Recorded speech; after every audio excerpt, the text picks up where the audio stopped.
really interested in your journey from marketing manager to TV star. So we could just jump in. I love the roundup that you recently did on Instagram stories where you showed all your clothes from the show. I was going to ask about that too. So how did you decide what to pack? What were you allowed to take with you? And how did you decide like how to be camera ready versus have the right functional gear? Yeah, I feel like so I have always loved clothes. I think since I was a kid, I never thought of myself as a fashionista or anything, but I've always loved clothes. And I think that, we went to the same program at Western where we were doing media theory. We have always grown up to be quite critical of everything we watch. So when I was thinking about what to wear, I now have all of these different considerations, right? There's, of course, okay, number one, what are the colors I'm supposed to wear? Number two, having worked in marketing and PR, understanding the types of fabrics, the types of patterns that look good on TV, what actually realistically would look good. And then I think about what do I want to look like? What's the self that I want to portray to the audience within, the confines of the story that they need to tell about all of us as characters. And then, of course, what would be good to have that's out there that isn't outdoor gear, because there's no way we'd be able to wear outdoor gear, but could still provide function. And then one last thing that I wanted to do for myself was try to wear as many Canadian brands as possible. So going through my wardrobe selection, I had all of these different factors in mind, and I had to figure out what would provide the sweet spot. And I think that where things worked out really well for me was that I was able to find these patterns and these items that I think represented me and represented where I came from, but at the same time, we're still a little functional. Like wearing that floral maxi skirt, it was awful to swim in during the marooning episode, but it was actually great to have a maxi skirt out there so you have an extra layer. So I ended up being really happy with what I wore on the show. Cool. Was there anything that you wish you packed after you did it? I mean, everybody would love if they had an umbrella, but unfortunately, I don't think the survivor gods would let us have it out there. I feel like I needed to experience what it was like sleeping outside in the pouring rain for a few nights. Got it. So going back to MIT at Western, the media studies program, was there anything that you learned there that helped you prepare for Survivor? So there's one particular line that I remember in a reading in I think it might have been in my third year, and it's so unrelated to Survivor, but it was from a reading from my meaning of technology class. And it was, I believe, by Amiri Baraka, and it was nothing needs to look and function the way it does. And really that theory was applied to technology, and that's how we're able to innovate in technology if we let go of how things normally function or how they normally look. But then that's something that I've really taken with me in terms of my life, knowing that just because the path has always looked like this, it doesn't mean that it has to look that way in order to move forward. And I think while I was on Survivor, what I was struggling with was, having been a huge fan and a viewer at home, there are certain things that you're used to seeing on TV from people who, I don't know, are deemed good players, let's say. But then I'm realizing that what necessarily makes TV doesn't always move you forward in the game. So I'm thinking, oh, there's a conflict between what I think I need to do before I came in here versus now being in the situation and doing what I need to do to move forward. So then I would always remember that it doesn't really need to look the way that it normally has. It doesn't need to function the way it normally has. If I can figure out the way forward for myself, then that's my course to the end. Yeah, that's interesting. So in addition to the media studies program at Western, I saw that you also studied at Second City. So how did that prepare you for reality TV? I never thought that doing Second City was going to be as valuable as it really ended up being. It was truly a pandemic hobby, to be honest. And through doing Second City, I've actually made such incredible friends. And I think that through doing the improv classes, especially, there's this concept in improv of yes anding. So it's saying that, yes, you're going to accept whatever your partner throws at you or whatever suggestion you get from the audience, and then you're going to add on to it. Like you never actually say no to what's given to you, but you just kind of add on to it. And I felt like having that ingrained flexibility helped me get through the pandemic and all of the craziness of living at home for however long we've been living at home right now. But then I felt like it also helped me in Survivor, especially on Survivor 41, when everything changed, not even the length of the game was the same. And it really helped me to accept that so many things could be thrown at me. And if I just accept them, move forward with them, and figure out what to do rather than get upset at what had just happened, then that would allow me to be open to continuing to move forward and to finding more opportunities to move forward in the game. That's great. So, what did you learn about building relationships with your cast that can be applied to other situations, or do you have any advice for other people about that? I think that when it came to being with the cast, I think that having worked in PR for so long, and I've always had customer service jobs, so I feel like I've always been exposed to a lot of people. So I thought that I was very prepared to be able to talk to all these different types of people. But I think that after being put into that situation and realizing, well, one, there is a cultural difference being the only one from another country. But then also seeing these people who are from the US, have all sorts of different backgrounds, values, beliefs. And it's not just values as in, things that are easy to define, like religious values or something like that, but values as in what somebody deems as good versus what somebody deems as bad could be vastly different from the person beside them. So I think that what I've got from it is just, I think it's more humility and more openness to understanding that there's a lot of different people kind of with different mindsets who are out there in the world. Okay. So on the show, you had a really great line and you said, people treated me like the intern, but I was running the meeting. What did you like? How did you start thinking about careers differently after Survivor? Well, before I went to Survivor, I actually quit my job. A lot of viewers know that I was supposed to be on Survivor in March 2020. And then for obvious reasons, we didn't end up filming the show. But before I was going to be on Survivor in March 2020, I was actually going to just take a leave of absence and come back to my job. But I think that after having gone through the pandemic and seeing how everything is upended, we're at home, we have more time to be really in our heads and thinking about whether or not this is something that I truly want. By the time winter 2021 came around and Survivor knocked on my door again, inviting me to come play, I realized, okay, do I want to go back to having the career that I had before, or do I want to just leave everything on the table and then go for this crazy adventure? So I think that Survivor #1 gave me the confidence and really gave me that door to say, okay, go walk through this door and you can let go of whatever you thought you had to do before this. Now you get a fresh start. And I think that after having played the game and really bringing in the life experience that I had before the game, and even the whole being underestimated, bringing all of that into the game and figuring out how something that was such a disadvantage for me before, how I could use that to my advantage, I think it really built confidence in me. And it helped me to see that everything that I was feeling before that made me think I was crazy and that the world just wasn't built for me, like I was right. I wasn't crazy. And now I can use that newfound sense of self and that bigger confidence to help me as I move forward.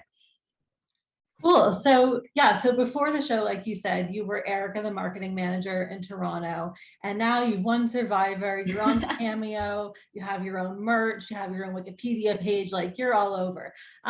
So how did it feel when you became more well-known as a TV star? And how did you figure out what to do with your brand once you got there? It's so weird because I feel like since the show has ended, and also, yeah, since the show has ended, especially, I am back quarantining at home, just like I was way before I even found out I was supposed to be on the show again. So in some ways it feels like my life is different, but in other ways I'm wearing the same sweatpants that I was wearing last year when the pandemic first happened. I think that I feel humbled when I walk down the street and people come up to me. A lot of times kids come up to me and they tell me they're rooting for me. So when kids talk to me, it really affects me. And I get a lot of messages from people who are from the Philippines or who are from Canada. I get a lot of messages from people who are parents and they said their kids really like me. I did not expect to appeal to kids this much. So I think that when it came to thinking about my next steps, it was me thinking about, okay, I've really enjoyed, like, I've been so grateful that I've had the chance to be on Survivor. It's a dream come true. Ever since I was a kid, I've always wanted to be on the show.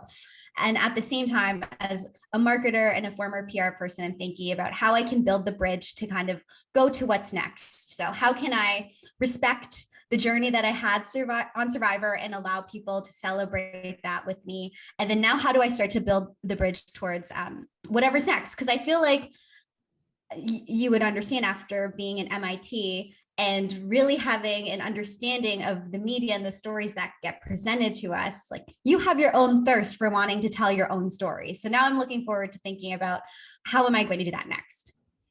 Oh, that brings me to my next question. Like, now that you won, I mean, you gained, all of the cast gained, but you especially, you gained like thousands of followers overnight. You're verified. So how does your approach to social media change? Yeah, I think that it's interesting because I feel like before I was on the show, I wasn't a big sharer on social media. I would share stuff about traveling and just doing things that I thought were super interesting. But now that the show has ended, I've spoken to people and they've said that they're just interested in whatever it is I'm doing. So one, I think that I'm removing a bit more of the filter that I put on myself and just start sharing a bit more. And there are things that I think that aren't that important, but people have really responded to them. So it's interesting and really fun to be able to build connections with people that way. At the same time, I know that a lot of people know me from being on Survivor, but there are other things that I'm interested in too. So I'm trying to find that balance between talking about Survivor and engaging with the fan base while still introducing people to other sides of me now. And thinking about how you were a marketing manager before, how do you think you'll use LinkedIn in a post-Survivor world? Oh my goodness, LinkedIn. LinkedIn, unfortunately, has been the channel I haven't been using the most. Sorry, LinkedIn, love you. I used LinkedIn a lot when I was working in the agency world. And then when I went client side, I think that my approach to LinkedIn is going to evolve as I figure out and really solidify what that next chapter for me is going to be. Because I think that on my personal social channels, the way that I use the channels now is very different than the way that I was using them before Survivor. And I think that with LinkedIn, what needs to happen is that pivot.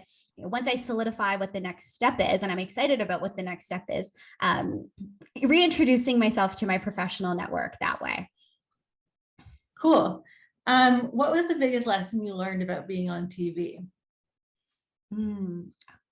So I think that I will specify there's a difference between playing the game and being on TV, because those are two very different things.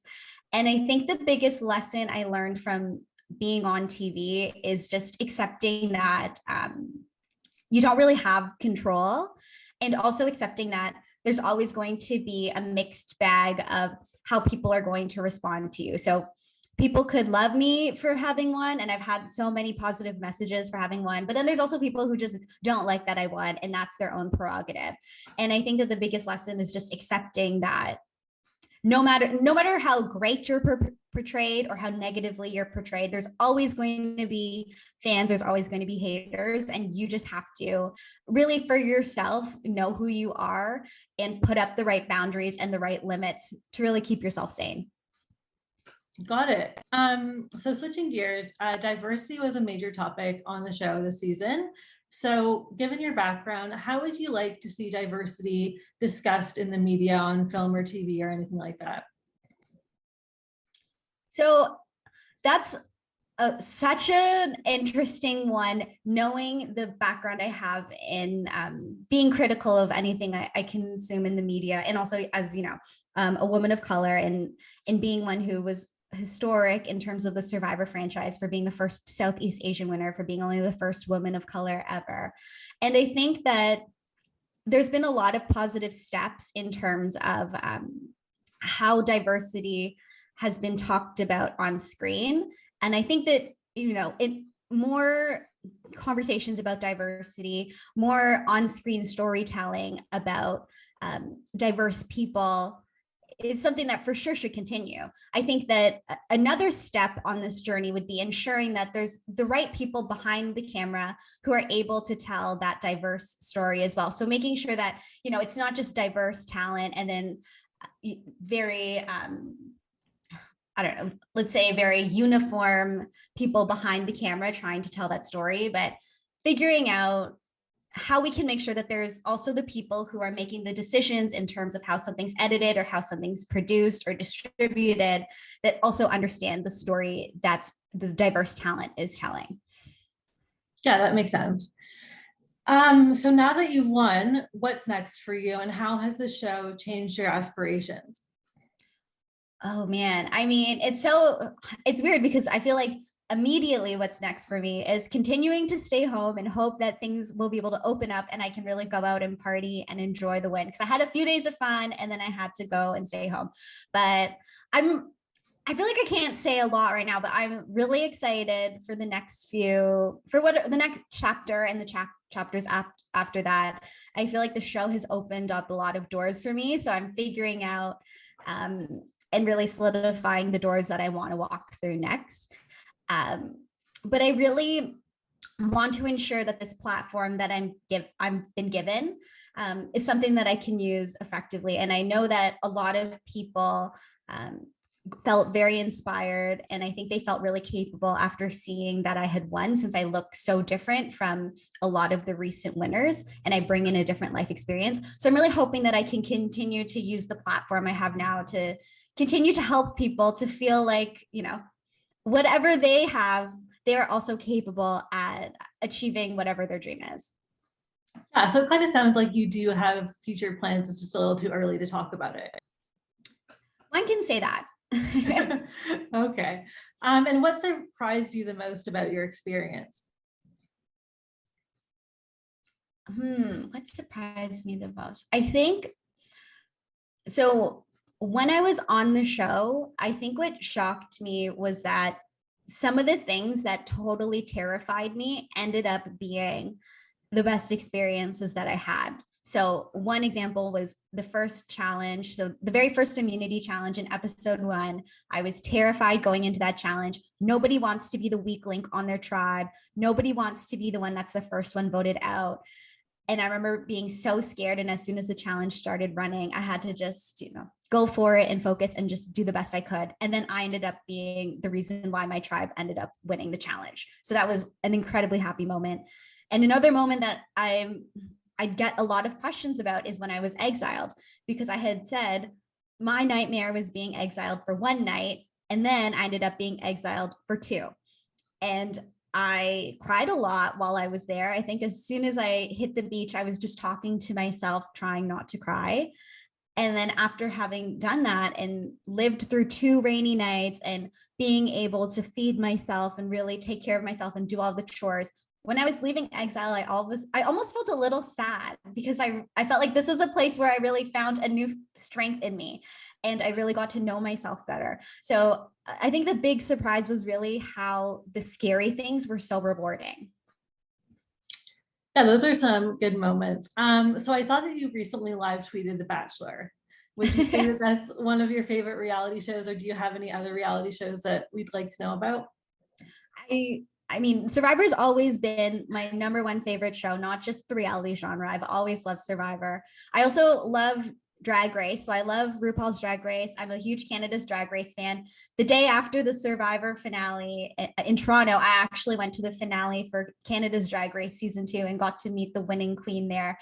So I've always loved, I've loved Drag Race because I've loved how this competition with all this fun and craziness is a vehicle for us to get to know people, you know, with these really layered stories and with a lot and people who have been able to overcome a lot of conflict. So I like how that show really introduces us to a lot of new people. And I mean, The Bachelor is just like, you can't not. I feel like you have, if you're into reality TV, you have to at least know what's going on in The Bachelor because it's just such a massive franchise. But yeah. Cool. So last question, thinking about your merch and what you wore on the show, did you think that your headband would become so iconic? I did not think the headband was going to blow up as big as it did. I feel like when I was on the show, I actually remember Xander telling me he thought that my purple bomber jacket would be the jacket, it would be the thing that people associated with me. But that headband has really had my back because I don't actually wear headbands a lot outside of Survivor, but I knew that it would be a good thing to have. It would be quite functional. So yeah, it got my hair out of my face and it held up. There is not a single pearl that fell off that headband all 26 days. Well, that's awesome. I mean, I think when you wrapped up the show and then you had that, like gave you a visual to have. So that's cool. Well, thank you so much for chatting with me. It's really great to see how far you've come. Oh, thanks so much, Sarah. It was good catching up with you. Yeah.